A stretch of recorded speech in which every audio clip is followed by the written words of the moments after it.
Okey, assalamualaikum godong-godong semua. Hari ni aku nak kongsikan cara nak pasang spring valve. Okey. Spring valve masuk dulu ke tempat dia. Yang pentingnya kita nak pastikan lock dia ni, lock dia 2 butir ni masuk ke tempat dia kan. Dia sepatutnya ada alat dia nak masuk ke lock ni. Clamp ni kan, clamp besar tu. Senang sikit kerja. Kita tak ada alat. Kita gunalah cara yang guna kaki kita sikit lah. Okey. Ni buku belajar daripada pemain juga ni. Cara ni nak kongsi lah dengan awak semua. Okey. Kita gunakan soket lah. Yang ni aku guna soket 14 dengan extension lah. Okey.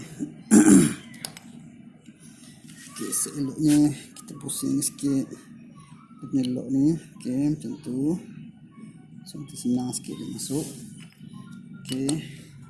Yang pentingnya kita lapik getah. Baru kita letakkan soket tadi. Soket tadi kita tekan lah. Tekan kuat bagi dia masuk. Bismillahirrahmanirrahim.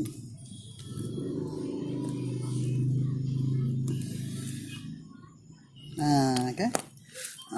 Kan molek cantik masuk itu. Itulah caranya. Kalau nak ketuk-ketuk lah, tapi kau tekan je pada dah. Sebab kita dah pegang pada extension ni kan. Kita dah pegang pada extension ni, pegang kuat gitu. Tekan tekan kuat bagi dia ke dalam sikit. Nak pastikan dia betul-betul lock dia punya lock 2 tu kan. 2 butir lock 2 butir tu. Itulah caranya. Mudah je lah. Kena lapik getah lah, sebab dulu kau buat tak lapik, air jenuh juga, kejap-kejap cabut. Tu adalah pemain bagi kita tahu kau lapik lah sikit dengan kain, dengan getah ke. Ada getah ni lapik getah lah, tak ada getah dengan kain boleh. Kain tebal sikit lah. Tekan gitu je. Okey.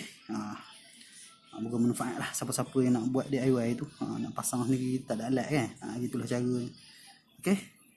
Jumpa lagi di lain-lain video. Okey. Terima kasih. Assalamualaikum.